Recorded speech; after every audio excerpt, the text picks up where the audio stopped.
2, 1. All right, so power functions. At some point in grade 11, you're going to run into this. You're probably going to talk about polynomial functions, at least introduce polynomial functions in some way. Now, one of the simpler polynomial functions is definitely the power function. Now, how it looks like is exactly what you see there on the screen. So you have a function which is equal to a, and then your variable x, and then raised to some power n. Now, we'll make some assumptions here. So this particular a, for instance, that we have right here, we're going to kind of constrain it in some way. So we're going to say that this a, okay, so is basically going to be some value of real numbers, and let's just, for not making it too simple, okay, so we're going to restrict it so it's not equal to 0. Because if it's 0, then the whole thing is 0, and then you just have basically that function is just a flat line at 0. Now, the other restriction that we will make is going to be with regards to the n. Okay, so for this n, so what we're going to restrict this n to, we're going to say that n is basically just a natural number. And so that's the restriction that we're going to make. So now natural numbers, so basically it's either 1, 2, 3, 4, 5, 6, and so on. So we're going to avoid the negative integers altogether, and we're going to avoid 0, because if we made it 0, then it just would have made x to the 0, would have been 1. So that's what we're going to restrict this power function to. Now, some power functions you've studied quite a lot in elementary school, you know, the linear function, which basically has a, is set to some slope, right? So typically, you know, you may recall it might be some m, and then your n, if it was linear, would have been just equal to 1. So what you would have had is you would have had this function f of x, which is equal to some slope m multiplied by x. And here we don't have any y-intercept, so it's pretty simple. It's just a line which is going through 0, and it has a particular slope m. And you know, if it has a positive slope, then it rises up. If it has a negative slope, it will rise down. So you've seen this power function, and here in this case we had n was equal to 1. So notice that we just removed that. So that one is the simplest one that you can run into, right? What else have you studied? Well, you've also studied when n was equal to 2. So if you would set n is equal to 2 now, so what would happen is, I'm going to remove this, I'm going to just keep it as an a for us. If you put it to 2, then basically this was kind of one of the simplest quadratic functions. And in fact, when a was equal to 1, then this would have just been x squared, and that would have been your parent function for all your quadratics. And we know that these particular quadratics, so when you have them in this form, they're going to look something like this. It's going to be some kind of a parabola, and then depending on the a, so whatever the a is, we know that that parabola is going to open up upwards. It's going to be concave or convex. Okay, so depending on what you have. And if a is, for instance, negative, it's going to reflect back down across the y is equal to 0, and it's going to look downwards. So you would have had it looking something like this, okay, if it was if a was negative. Now, you've studied these two, so quite a lot. What you haven't really probably studied, or maybe you haven't studied a lot of it, is what happens when n is equal to 3, or when n is equal to 4, or when n is equal to 5, 6, 7, and so on.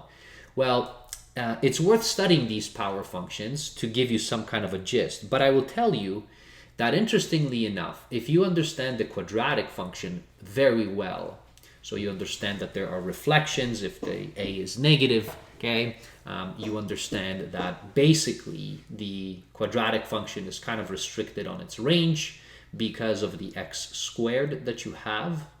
So it's always going to give out positive values, or 0 if x is 0. And you can translate that to kind of all the even powers of these particular n that you have. So it's nice to kind of divide these up into two fields here. So what I'm going to do is I'm going to kind of break this down here for us. And you're going to see that it's going to have quite a pattern. And once you understand this pattern, then really it doesn't matter much what you have. So what I'm going to restrict this to is I'm going to say let n here, so n be equal to just, for instance, the odd ones. So 1 and 3 and 5 and so on. So these ones are the odd. And then on this side, n is going to be equal to all the even ones. So n is 2, 4, 6, and again, so on. Now, for n is equal to 1, we know that it's basically a line, right? For n is equal to 2, we know that it's some kind of a parabola. So that's what we will have. So I'm going to just kind of break this down in here, and we're going to draw them out in here. So for instance, what you have, so if I take, my x and y axes, we're going to just draw these kind of in a small form. And then I'm going to bring in decimals to illustrate this to us. So what we have is for n is equal to 1, we're going to assume that this a right here that we have is basically just equal to 1, at least for the moment. And I'll show you, we're going to change it up to show you what happens. And so just as a reminder, so if we have this, it would have been just a line straight through our origin that we would be going through. This is what we would have for n is equal to 1. And if I had, let me copy this right here and duplicate it. Now, if I wanted to draw this, I'm going to draw this for n is equal to 2. So we knew, okay, it would have been something like this. Okay, so some kind of a parabola in this sense. All right, so it would have been going in this direction. That would have been for n is equal to 2. And I will want you to notice some kind of a pattern again. So now, what happens if n is equal to 3? All right, and then I'm going to go, what if n is equal to 4? And you'll see that there's going to be a pattern with these. And instead of just drawing them out one by one, let me bring in decimals here so that you can see. So I'm going to bring in decimals, and I'm going to change this. So I'm going to say f of x is equal to, so sum a, x to the n. All right, so I'm going to put these as sliders, for instance. So let a is equal to 1. So we'll fix it at that for the moment. And then n we're going to change. So notice n is equal to 1. Again, we just have our slope. Okay, is equal to 1, and it just goes straight upwards. Now, what happens if n is equal to 2? So we said it's going to be a parabola. All right, so I've changed my n. Okay, so my power now is equal to 2. But now look, take a look what happens when n is equal to 3. So now all of a sudden, your parabola that we had, right? So as we kind of went like this, when you do a cube, all right, when n is equal to 3 and a is equal to 1, you notice that all of a sudden, okay, the negative x values, okay, provide, so as you go within here, for our function, provide negative values. Now, the reason for that is because we're taking a cube and no longer a square. So all the negatives, okay, because if you multiply a negative, so for instance, if I take negative 2 and I raise it to the 3, I'm going to have negative 2 times negative 2, which is 4, times negative 2, which is negative 8. So you notice that the reflections back are all negatives, okay, for the odd one. That's what you have in here. And the positives just keep going up, okay, with the power of 3. Now, take a look what happens when this is 4. Oh, well, this looks kind of similar to our parabola, but it's really squished down in here and kind of stretched out, okay, as we go through. And that should make sense to you when the power is equal to 4. Because when you have the power equal to 4, no matter what the value of x is, you're going to get a positive answer, except at 0 that you have. But as you keep zooming in here, so if I would zoom in, okay, you'll notice that it just gets closer and closer. And it kind of looks like a parabola in general. And that's the case. And that's the pattern that you'll see. So notice, if I would take n is equal to 6, okay, so look what happens here. Okay, when n is equal to 8, look what happens there. When n is equal to 10, look what happens there. And if I kind of zoom out here. So it looks like it's really squishing down, all right, the numbers, okay? Because the power, when you raise it to a higher power, and the number is actually less than 1, right? You're going to be multiplying a small number multiple times by itself, and it's just going to make it smaller and smaller and smaller. So it squishes these things down, okay, as the power gets higher and higher when it's even, but it looks kind of like a parabola, okay, except it's a squished down and really narrowed down in this direction because it starts to blow up on us quite a lot when the numbers are greater than 1. So the pattern that we have for these power functions, n is an even number, so if it's 2, if it's 4, if it's 6, what's going to happen is it's going to consistently look like a parabola, but that parabola is going to get squished down. So as you're doing it, okay, it's going to get kind of squished down like this and then blow up very quickly depending on what you have. But that's going to be the case for any even power that you carry. What you notice, or what you should notice for these, is that the domain is the entire x-axis, right? Okay, we're not restricting anything at all when n is equal to an even power. But the range for these power functions, the range is always going to be 0, okay, and everything above. So that's interesting that we have this. So for the range, you should notice that basically our range, our f of x, is going to be any real number. However, it is restricted. So f of x is going to be restricted, and it's going to be greater or equal to 0. That's going to be a range for all the even ones. Now, for the odd ones that we have, so if I go back in here, okay, so for the odd ones, so we started here at 1, so it looked like basically just a line that we had. That's what we were carrying out within here. Now, if I put this as 3, notice that it lives in the first quadrant and then in the third quadrant. So it's either in the positive quadrant, okay, or entirely in the negative quadrant. That's what you have.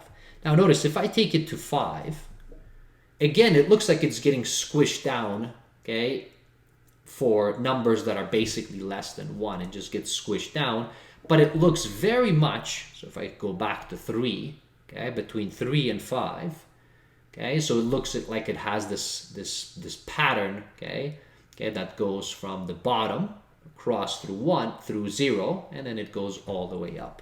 Notice what happens at 7. Notice what happens at 9. Notice how it happens at 11. So for odd ones, they're going to look very similar to n is equal to 3 for the power of 3, but they're going to get continuously squished down and then really stretched out for higher values, for above 1, okay, and then below -1. That's what you will see within these power functions. Now, what else do you notice about the range? So unlike the even ones, where basically they were always consistently positive in some sense, of course, as long as a was a positive number. But within here, what you should notice is that, for these odd ones, the range is basically anything. There isn't any restrictions on the range when the power is odd. That's what you have. Now, let's play around. Okay, so let's go back in here. So something that we know. Okay, if I went back to n is equal to 2, so that's basically back to our parabola. Now, but if a, so if I go back to a, and I start sliding it and I make it bigger and bigger, okay, and look what happens to the parabola, right? And we know that if you studied quadratics. So if a gets bigger and bigger, it basically just gets stretched out, right? So it gets stretched out in the y value. So it looks like it's basically collapsing, okay, in this direction, okay, because it's blowing up on us faster and faster. Now, if we went the opposite way, of course, at 0, so here it's basically just pulling it apart, okay, or it's getting squished down, compressed in the y. okay, then it's going to go through 0, and as soon as you go negative, it does a reflection. So it basically just reflects back.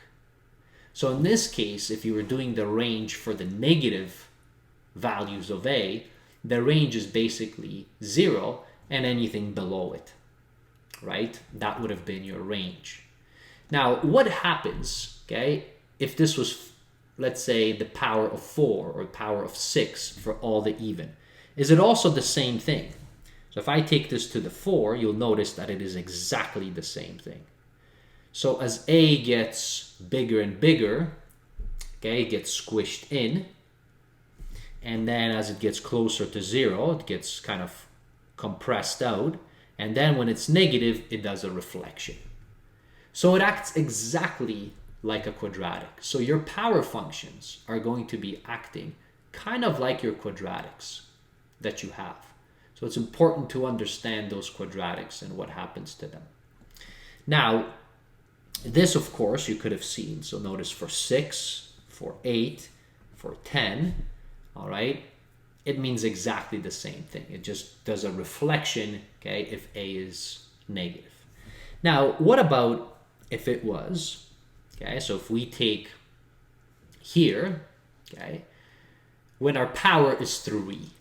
So if I go back here, so let me go back here to 1, just again to do that for you. So that's the kind of zigzag that we have, right? It goes through the origin and it goes down and across. Now, if I make this bigger and bigger, notice that again, just like your parabolas, kind of gets squished in this way or stretched out in the y as A gets bigger and bigger and bigger and bigger and bigger and bigger. Now, if it's going in the opposite direction, so notice that it's kind of like getting compressed in, all right? So this is what you see within here. This is A is equal to 0, so it's flat. But now notice what happens when it's negative. It does, again, it does a reflection in the y. So I'm going to just show you. So here is positive 1 for A. And then notice it's going to do a reflection in the y. It's going to just swap if I make negative 1. All right? And that's exactly what you will find. So there's really no magic in these. They very much act similar. So as long as you know a quadratic, and then let's say you know a cubic, the higher powers, you very quickly will learn that they will just kind of, compress this in or stretch it out in the y. But the value of A is going to do exactly the same thing as it would do for a quadratic or a cubic function. So cubic just simply means the power of 3. And this is amazing to be able to just kind of go back and forth and try to do this all together. All right. Now here, this is just for these values. So this is 1, this is 2, this is 3, this is 4. And you can just play around and do that on your own in Desmos to see that. To end this video, what I wanted to show you, so you should be able to understand that the domain is for power function is all the entire real number line. Okay, B, you should understand the ranges, so the range will be dependent. Okay, for the even functions, it will either be all positive with 0, or if A is negative, it will flip over. For the odd ones, although there might be a reflection that you have, even if it reflects, the range isn't going to change. It's going to be the same. But of course, the results are different when you plot them because there's a reflection within that graph. So here are kind of, some ideas to play around with now that you've seen this. What would this mean if I had to sketch this? So notice that this is a cubic. So a cubic, so it would have looked something like that, right? Where it would have went through, this is your 0, okay, somewhere along here. So if you were sketching it. Now this value, so our A is going to tell us if this is going to reflect or not. So it does reflect. And what that means is that basically this entire thing, okay, is going to reflect in this way. All right. So that green one that you see is actually kind of a sketch of this negative x to the cube. All right. Now, if you wanted to know what the domain is, well, the domain, there are no restrictions, and that's the beauty with power functions. It's the entire real number line, because there is actually no denominators at all, so there's nothing to worry about with power functions and for the domain. For the range, well, for this, the range is also the entire real number line. So your output, f of x, is going to be the entire thing, because we have both, all positive, negatives, including 0. Now, how about this one? You know, what if you had to sketch this? So first, I always take a look and say, okay, so this is even. So it's kind of going to look like a parabola. Now, the higher the number, the more squished in it is, okay? So a regular parabola is going to look kind of nicely like that, all right, where you have it in this way. But here, whenever that number gets higher, so those values, if this is kind of -1 and 1, so within those, these get pushed down and these get stretched out. So when you're graphing it, it's going to look kind of very much like that. All right. And now this number, this 4 that you have within here, so this tells you how it opens. Is it opening kind of up, or is it opening down? Now it's positive, so it's going to open this way. And because it's 4, so the higher that number, the more compressed that this gets. Okay, so this, okay, these are going to go more towards this direction. So it's kind of going to go like this, okay, and get even more squished. All right, like that. So that's what you will have within there. And now, in terms of the domain and range, so again, the domain is the entire real number line. The range, in this case, because it's positive, so the range is going to be, so f of x has to be everything, okay, which is greater or equal to 0. All right? Now, you can set it as f of x, so that means it is all real numbers such that they're all positive or equal to 0. My last one, so the last example that you hear, or that you see within here, so this is 7. So we know that it's going to look kind of like that, okay, within. Now again, the higher that is, now it is odd, so that means that these things are going to get kind of squashed within here. Now this is -3, so that means there's going to be a reflection. So what I have is, so this is going to look kind of like that, okay, if you were going to stretch this out, okay, like this. And now, let's put them into decimals, just so that you can see. I'm going to hide this away, all right, and let's do them one by one, so that you will see them. So notice, so the first one, negative, okay, so that I have within, -x cubed. So this is what we have within there.